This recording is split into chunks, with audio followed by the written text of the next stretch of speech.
안녕하세요. 공인회계사 이종헌입니다. 오늘은 건설업 실질자본금에 대해서 말씀을 드려보도록 하겠습니다. 건설업 실질자본금은 우리가 기업회계 기준에 따라서 작성한 재무제표의 자본총계를 의미하는 것은 아닙니다. 우리가 통상적으로 재무제표 하면 여러분들이 많이 보셨을 텐데 거기에서 자산에서 부채를 뺀 거, 이거를 자본총계라고 하는데, 이 자본총계가 회사의 자산이다, 순재산이다. 그러기 때문에 건설업체의 순재산을 이제 재무회계의 관점에서 자산에서 부채를 뺀 것으로 이해를 하실 수도 있겠죠. 그런데 실제로 건설업 실질자본금이라고 한다면은 이 건설업 실질자본금은 건설업 실질자산에서 건설업 실질부채를 차감한 것이다, 이렇게 되는 거거든요.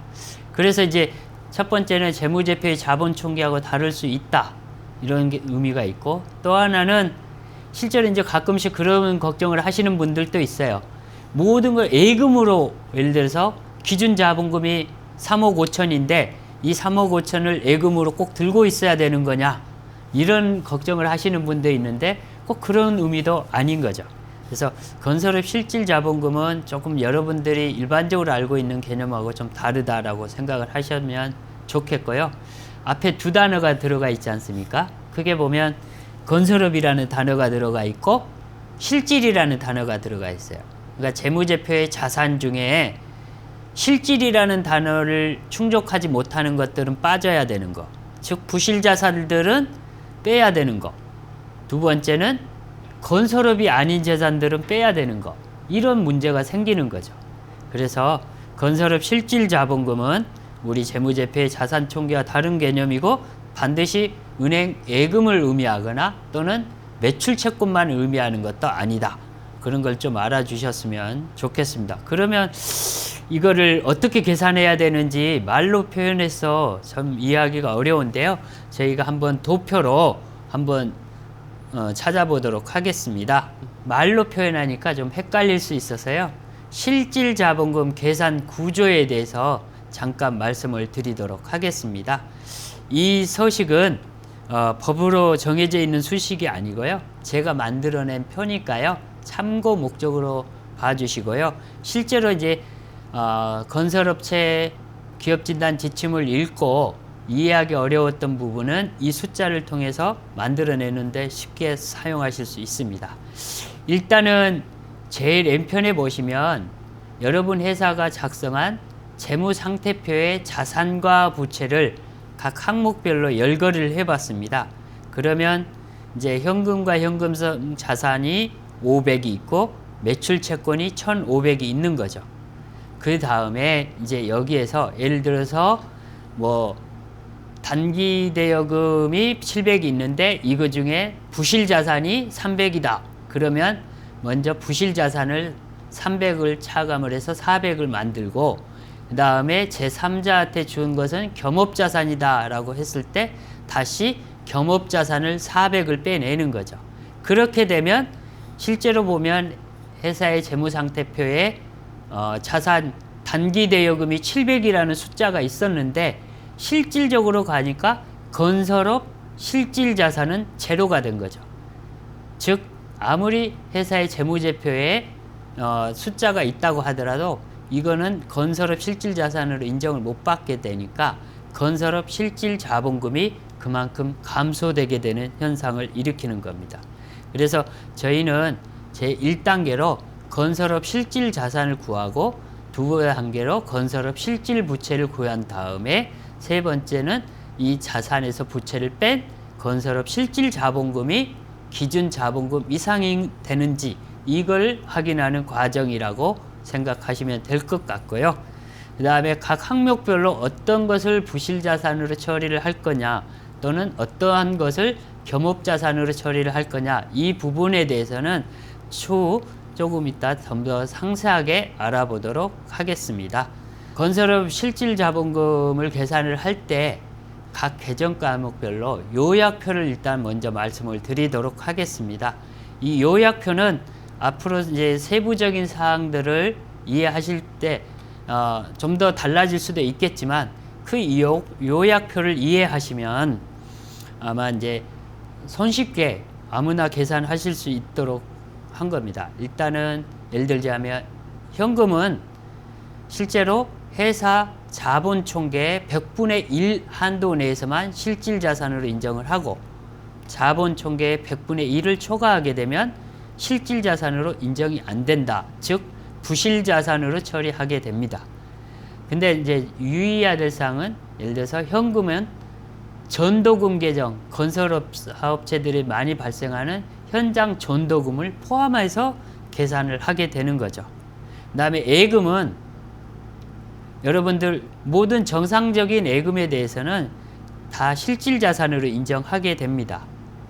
그러나 이제 예금 중에 일시조달 예금이라고 하는데요.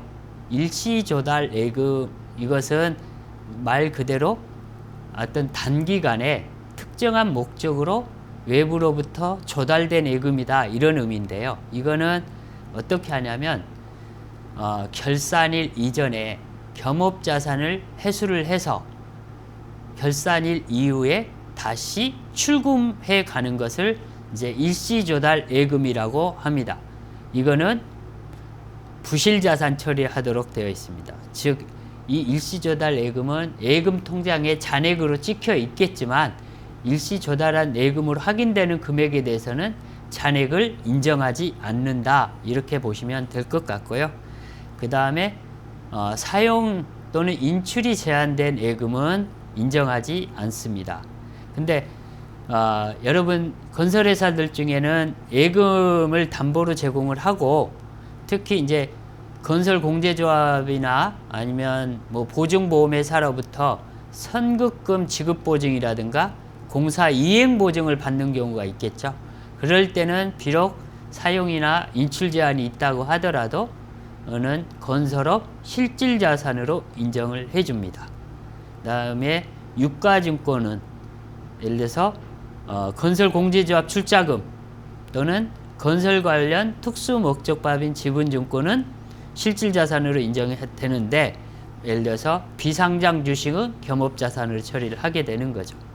그 다음에 매출채권은 뭐 건설회사에서 건설공사 사업활동을 하고 그에서 발생되는 매출채권이야 당연히 건설업 실질자산으로 인정되지 않겠습니까?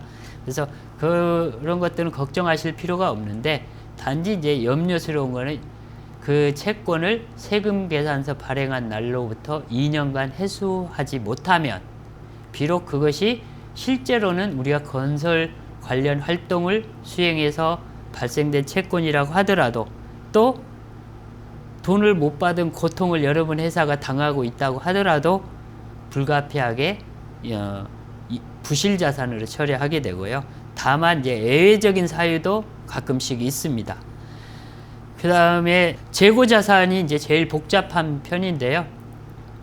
그래서 재고자산, 뭐 대여금, 선급금, 보증금 이런 부분들은 추후에 다시 좀 더 상세하게 요약을 드리도록 하겠습니다.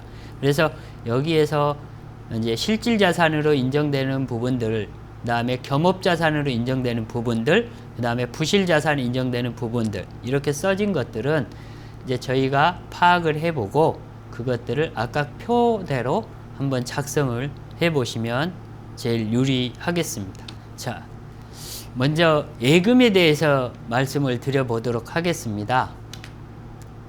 여러분 회사의 예금 통장에 통장 명의는 누구로 되어 있겠습니까?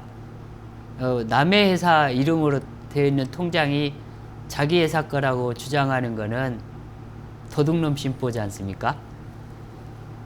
그래서 예금은 당연히 진단을 받는 또는 심사를 받는 회사 명의로 예금이 되어 있어야 정상적이지 않겠습니까? 그래서 당연하다라고 생각을 하셨으면 좋겠고요. 그래서 뭐 예금을 뭐 남의 이름으로 되어 있는데 인정을 해줄 수 있습니까? 아니면 누구 건지도 모르는 이름 표시도 없는데 내 거라고 주장해도 되겠습니까?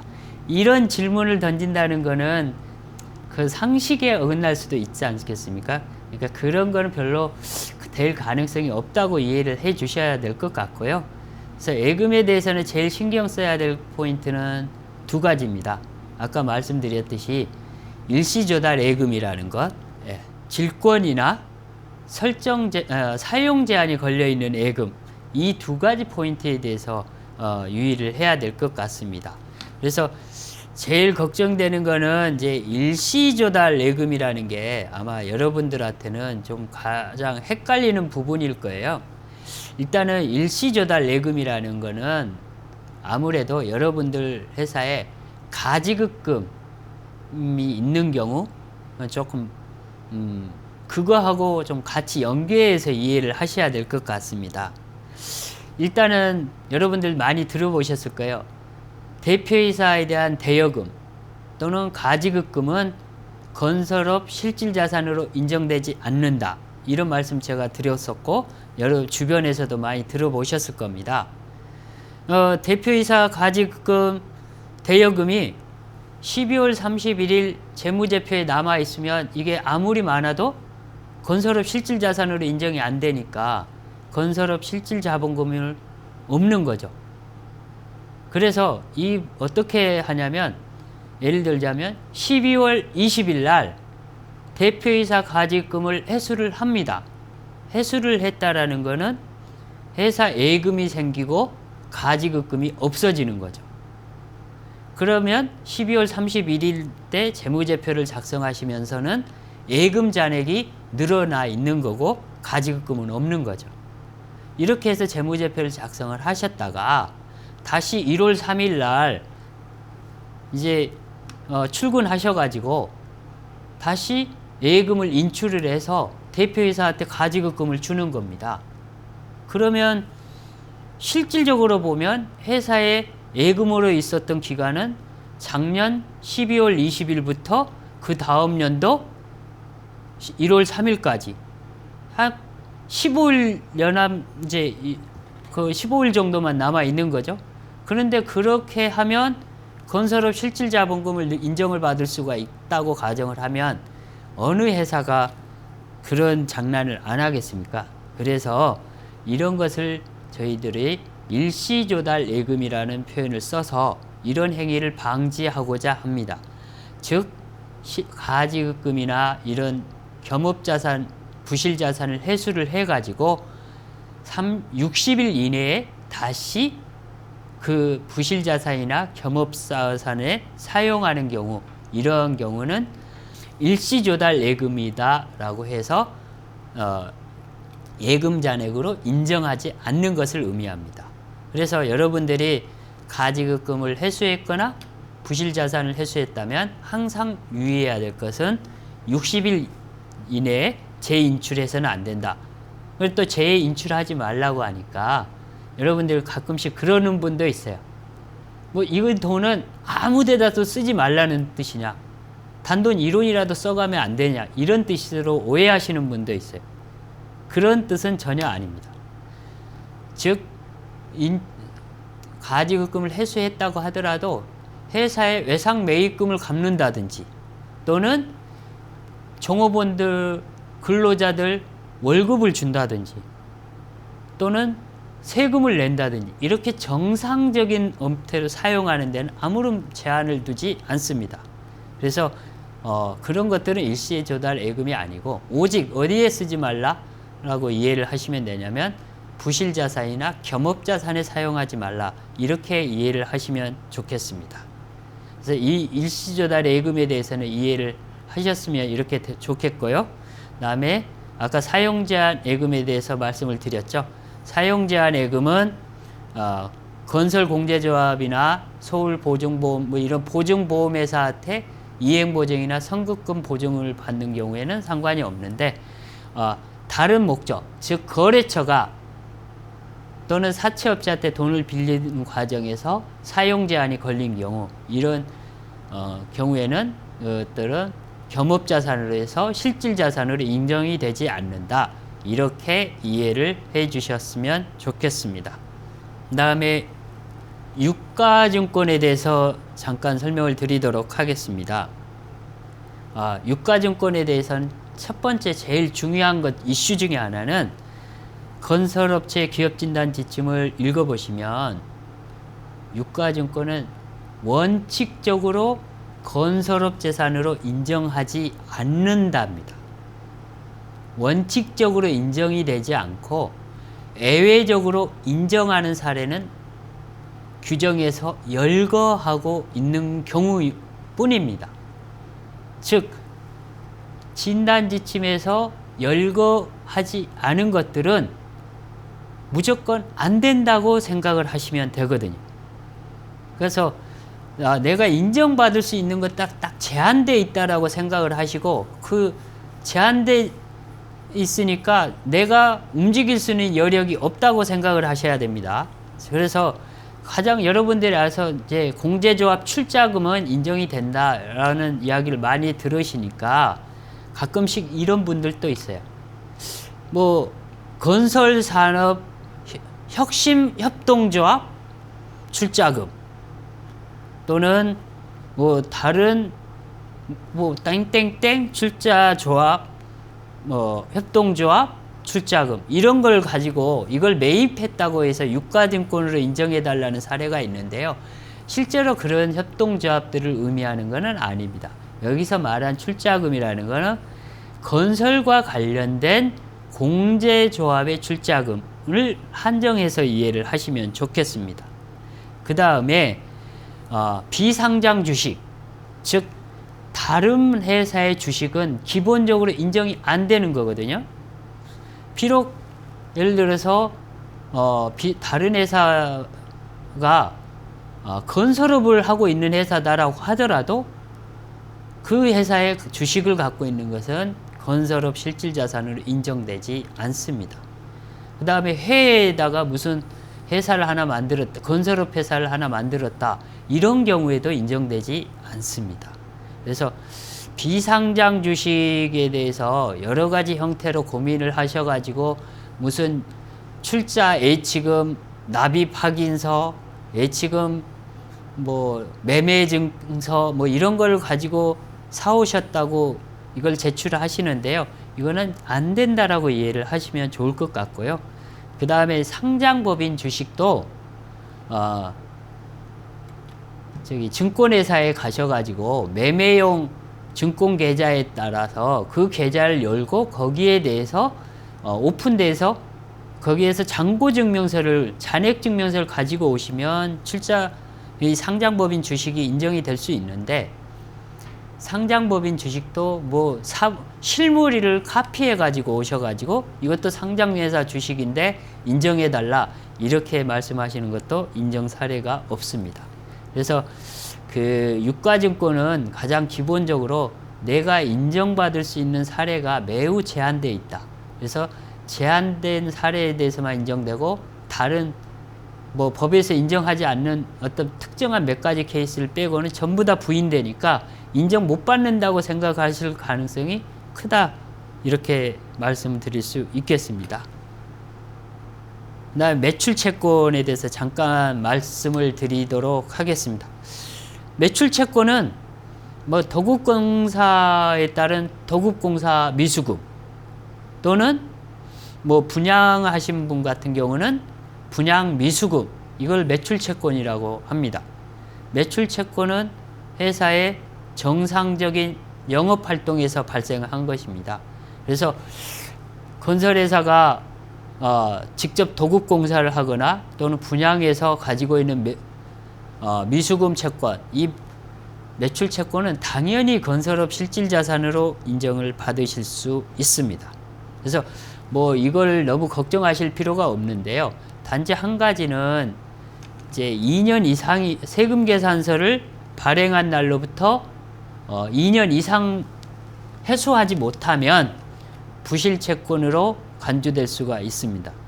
이게 여러분들 생각에 이게 가짜 채권도 아닌데 부실재산이라고 해서 조금 마음에 안 드실 수도 있겠습니다. 그런데 이제 규정상 그런 부분들이 있고요. 또 한 가지 큰 질문은 건설업체가 매출채권을 인식하는 방법에 기업회계 기준에 이런 진행기준이라는 게 있습니다. 즉 이거는 조금 복잡한 케이스인데 수익 인식하고 연결이 되는데요. 우리가 매출 채권을 인식하는 방법에는 공사가 끝났을 때 매출 채권으로 잡는 방법, 또는 공사가 진행되는 도중에 매출 채권을 인식하는 방법, 이게 기업회계 기준에 따라서 두 가지 중에 하나를 적용하게 되죠. 그래서 저희가 재무제표는 아까 기업회계 기준에 따라서 작성된 재무제표를 기준으로 출발을 하니까요. 어떤 진행 기준을 썼던 완료 기준을 썼던 매출 채권으로 인정받으실 수 있습니다. 그래서 큰 걱정을 하지 않으셔도 되는데, 단 한 가지는 이제 진행 기준을 쓰셔서 매출 채권을 잡으신다면 그는 결산을 하실 때 진행 기준 계산 자료가 있으실 거죠. 그래서 반드시 진행 기준 계산한 명세서를 가지고 계셨다가 혹시라도 나중에 실태조사가 온다 그러면 그때 그 진행 기준을 계산한 명세서를 함께 제출해 주시면 충분히 인정받으실 수 있습니다.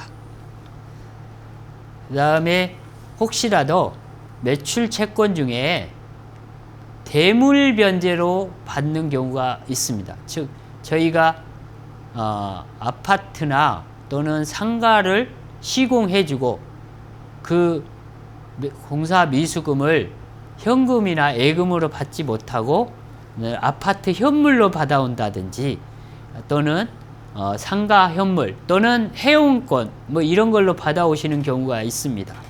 이런 경우에는 그 받아온 날로부터 2년 동안은 그 물건에 대해서 건설업 실질자산으로 인정받으실 수 있습니다.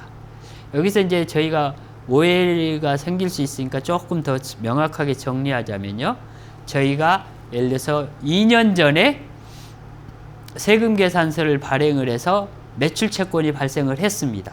그러면 2년 전에 발생한 매출 채권은 지금까지 건설업 실질자산을 인정받으실 수 있었던 거고요.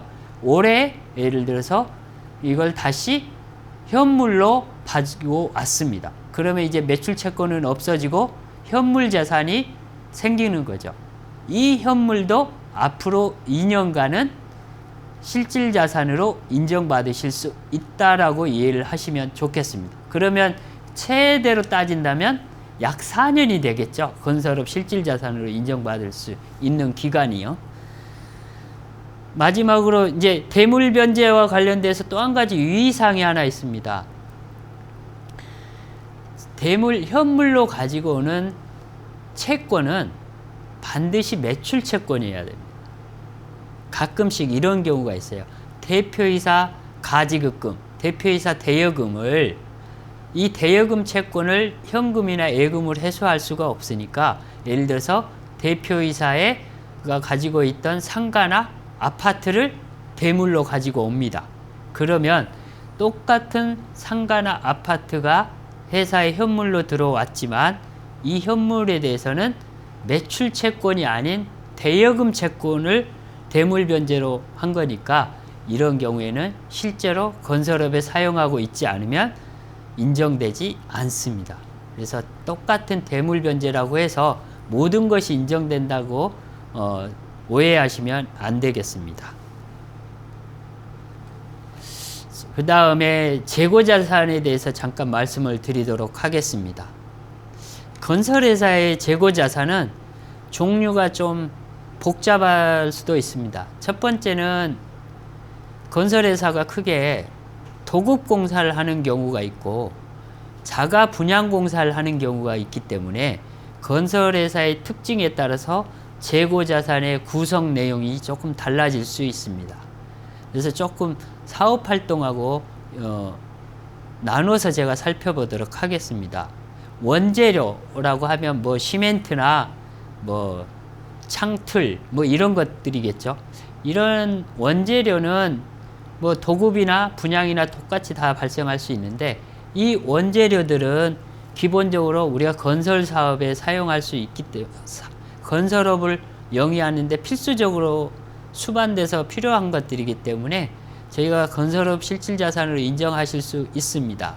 근데 한 가지 조건이 뭐냐면, 원재료는 첫 번째 조건이 연차 결산일 날 현재까지 현장에 투입되지 않고 사용하지 않은 것을 의미하는 겁니다. 현장에 투입되면 그거는 이제 다른 재고자산, 미완성 공사라는 재고자산 형태로 변환이 되는 거고, 현장에 투입되지 않고 지금 창고에 남아있는 상태, 이 상태는 원재료라고 부르는 거거든요. 이 원재료는 반드시 사용하지 않은 거여야 되고, 그리고 구입한 날로부터 1년이 안 지나는 거여야 돼요. 두 가지 요건 중에 여러분들이 흔히 알고 있는 거는 1년 이내 것은 모두 다 인정한다, 이렇게 오해를 하시는데요. 1년 동안 산 것 중에 현장에 투입한 거는 원재료가 아니다. 그래서 인정되지 않는다. 사용하지 않은 것만 인정이 된다. 이렇게 이해를 하시면 좋겠습니다. 가설제도 원재료로 사용되고 있으면 똑같이 인정받으실 수 있고요. 만약에 가설제가 철근처럼 몇 년간 사용한다, 이것은 재고자산이 아니라 유형자산으로 올리셔서 유형자산으로 손실 처리를 해가면서 충분히 실질자산으로 인정받으실 수 있고요. 그 다음에 이제 원재료 성격을 떠나면 이제 미완성 공사라는 게 생깁니다. 이 미완성 공사는 저희가 원재료와 노무비와 각종 경비를 투입해서 재고자산을 만들어 놓은 거, 그래서 즉 이제 만들어 놓은 상태를 의미하는 거고요. 만들었지만 아직 우리가 발주자한테 넘겨줘서 매출로 잡지 않은 것을 의미합니다. 즉 매출로 잡으면 공사 미수금이 되는 거고, 매출로 잡지 않은 상태가 지금 미완성 공사거든요. 그래서 미완성 공사도 재고자산으로 인정받으실 수 있는데 반드시 매출로 안 잡은 거여야 되기 때문에 미완성 공사를 잡으실 때는 매출이 인식되지 않았다, 언제 인식한다, 이런 부분들을 정리를 잘 해 놓으시면 실질자산으로 인정받으실 수 있겠습니다. 그 다음에 미완성 공사에 대응해서 분양사업자들은 미완성 건물이 있을 수 있고요. 또는 이제 완성 건물은 다 지어졌는데 분양되지 않은 것들, 이런 것들도 실질적으로 건설업 실질자산으로 인정받으실 수 있습니다. 그래서 제일 중요한 것은 이제 건설업 실질자산으로 인정받기 위해서는 원재료에 대해서는 실제로 사용하지 않고 보관하고 있다는 재고자산 수불부 명세서라든지, 그 다음에 미완성 공사 같은 경우는 현장별 원가 집계 및 수익 인식에 관한 기록들을 가지고 있으면 인정받으시는데 도움이 되겠습니다. 그 다음에 대여금에 대해서 잠깐 말씀을 드리겠습니다. 대여금은 타 회사한테 돈을 빌려주는 거죠. 타인이나 타 회사한테 돈을 빌려주는 건데, 건설회사가 타 회사나 타인에게 돈을 빌려주는 행위는 건설업을 영위하기 위한 행위로 보지 않게 되죠. 즉 건설업 활동과 무관한 활동으로 보게 됩니다. 그래서 대여금 자체는 원칙적으로 건설업 실질자산이 안 된다라고 이해를 하시면 되겠습니다. 그래서 딱 인정될 수 있는 사유가 언제냐라고 하고 딱 한 가지 사유가 있다고 보시면 되겠는데, 종업원이 주택을 사는데 그 취득자금으로 대여해 준 거다, 이런 경우에는 인정될 수 있는데요. 그런 케이스는 실질적으로 거의 없어서 여러분 회사에서 대여금에 대해서는 건설업 실질자산으로 인정받지 못한다라고 생각을 하시고, 이 못 받는 걸 때문에 저희가 아까 이제 말씀드렸죠. 연말 직전에 예금으로 회수를 하셨다가 다시 연말이 지나고 연초에 인출해가는 그런 사례가 종종 있단 말이에요. 근데 이런 사례에 대해서는 저희가 일시조달 예금이라고 해서 철저하게 분석을 하고 있기 때문에 이런 부분들은 좀 유의를 하셔야 될 것 같습니다. 그 다음에 선급금에 대해서 잠깐 말씀을 드리면요. 선급금은 어떤 우리 건설회사가 재화를 구입하는 거. 예를 들어서 레미콘을 들여오기 전에 돈부터 먼저 주는 거. 철근을 사오기 전에 돈부터 먼저 주는 케이스. 그 다음에 나중에 이제 돈이 지급되고 나중에 실제로 레미콘이 들어와서 정산을 하고 철근이 들어와서 정산이 되고, 또는 외주 용역비를 먼저 공사가 착공되기 이전에 지급을 하고 나중에 외주 업체가 공사를 하는 과정에서 정산하는 금액, 이것들을 선급금이라고 합니다. 그러면 선급금이 재무제표에 나타나려면 어떤 경우냐면, 결산 이전에 돈은 먼저 나간 거고요. 그 다음에 실제로 재화나 용역은 그 다음 연도에 정산이 되는 거죠. 그래서 선급금에서 제일 중요한 거는 결산 이전에 돈이 나간 기록뿐만 아니라 결산 이후에 실제로 재화가 들어오고 용역이 들어와서 그걸 정산을 했을 때 선급금이 정당한 선급금으로 인정받을 수 있다는 거죠.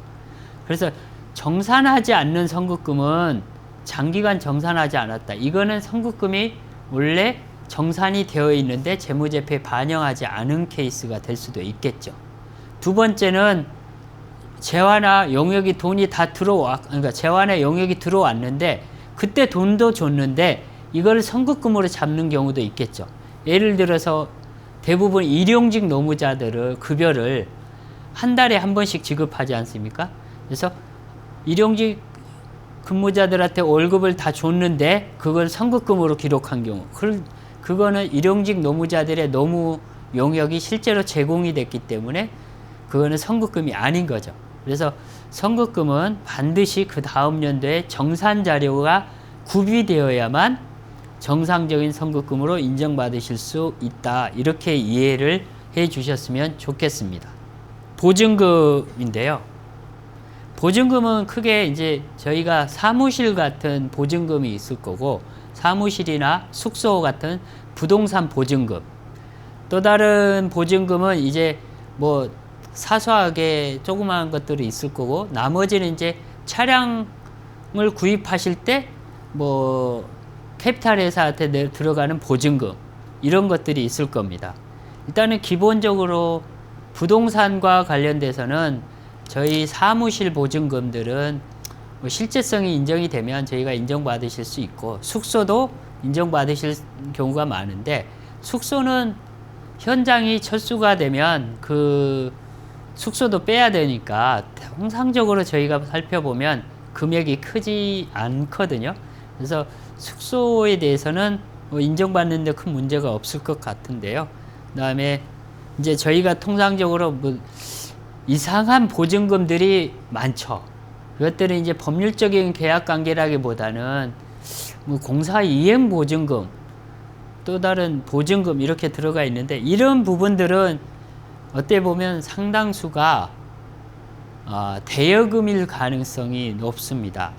그러니까 저희가 재건축 조합이나 이런 조합한테 먼저 조합의 운영비를 조달해주고 사용하게 해줄 목적으로 돈을 먼저 대여를 해주는데, 이 대여를 해주는 명목이 대여금이라고 아까 분류를 하면 부실자산이다, 이런 오해도 받을 수 있고 다른 법률에서 오해를 받을 수 있으니까 이것을 공사 이행 보증금이다 라고 해서 명의를 이렇게 바꿔 놓거든요.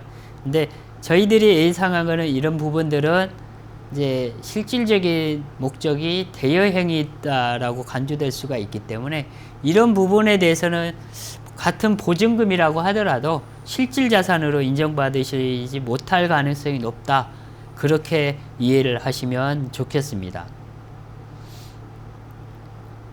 그 다음에 이제 뭐 투자 자산 중에 예를 들어서 여러 가지 회원권, 이제 골프 회원권이나 콘도 회원권, 이런 것들이 있을 수 있습니다.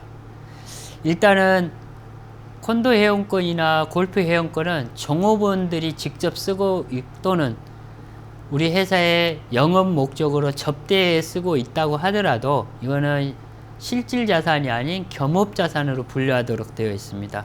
그래서 회원권들은 저희가 건설업 실질 자본금으로 인정받지 못한다라고 이해를 하셨으면 좋겠습니다. 다음에 유형자산인데요.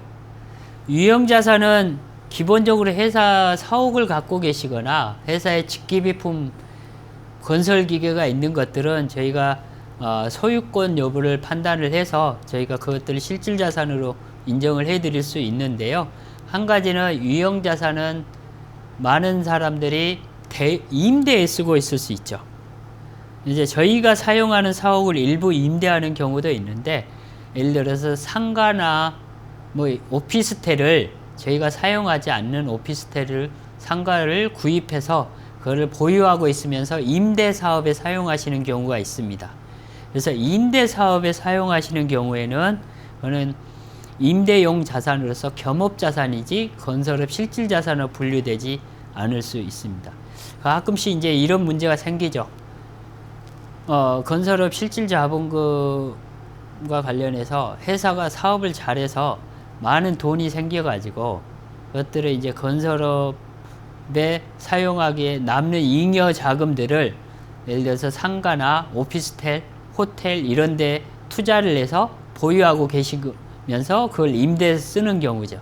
이런 임대에 쓰는 경우는 아까 제가 말씀드리면 겸업자산이라고 해서 실질자산을 인정 못 받기 때문에 여러분 회사가 재산이 크고 많다고 하더라도 가끔씩은 이런 임대용 자산 때문에 부실자산이 돼서 임대용 자산 겸업자산이 돼서 어떻게 보면 실질자본금 미달업체로 오해를 받으시고 실태조사까지도 받으실 수도 있습니다. 그런 부분에 대해서 항상 유형자산은 임대에 사고 있는지 여부를 상당히 유의하셔야 될 것 같고요. 가끔씩 또 이제 건설기계 같은 경우는 등록증이 제대로 등록되어 있지 않는 건설기계를 구입하시는 분들이 있어요. 근데 저희들이 건설기계는 반드시 실제로 내용을 확인하고 있으니까 그 부분에 유의를 하셔야 될 것 같습니다.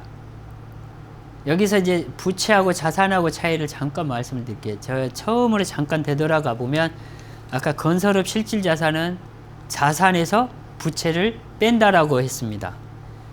그러면 또 다른 하나는 건설회사 사장님들이 생각하실 때 회사에 자산이 많은 회사를 원하세요? 자산이 적은 회사를 원하세요? 누구든지 회사에 자산이 많기를 원하시겠죠. 그래서 처음부터 재무제표를 작성하실 때부터 회사들은 되도록이면 자산을 많이 기록하시거든요. 그리고 부채는 최소한 줄이려고 하죠. 그래서 이제 잘 생각해 보면 재무상태표에 자산은 여러분 회사가 건설업 실질자산으로 인정되든 안 하든 기업회계 기준에서 인정받을 수 있든 없든 되도록이면 많이 잡아놓기 때문에 과대하게 잡혀 있는 것들을 우리는 기업회계 기준이나 건설업체 기업진단지침에서 되도록이면 줄이고 엄격하게 줄여가고 하는 경향이 있죠.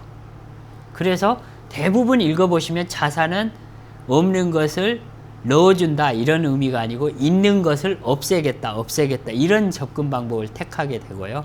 반대로 부채는 회사가 인위적으로 안 넣을 가능성이 높기 때문에 저희가 없는 것을 넣기는 하지만 있는 것을 빼주는 경우는 별로 없다고 이해를 하시면 됩니다. 즉 부채는 재무제표에 올라가면 일단은 더 이상 빠질 가능성이 별로 없다라고 생각을 하시는 게 가장 좋은 방법입니다. 그래서 부채는 일단은 크게 여러분들 올려져 있는 대로 하는데 퇴직급여 충당 부채는 실질적으로 여러분 기업회계기준에 따라서 재무제표에 올리지 않으시면 반드시 저희는 올려졌어야 된다고 생각을 하고 가산을 하는 경우가 있고요.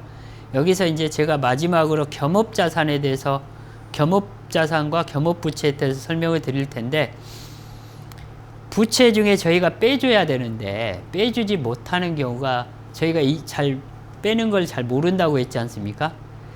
회사의 부채 중에 빠져야 될 게 겸업부채가 있어요. 이 겸업부채들을 심사자들이 내용을 잘 모르니까 안 빼준단 말이에요. 그러면 여러분 회사가 겸업부채는 적극적으로 빼달라고 주장하지 않으면 심사자들이 안 빼주니까 부채가 많아지고 결국은 실질자본금이 적어져서 건설회사가 불리해지는 경우도 있습니다.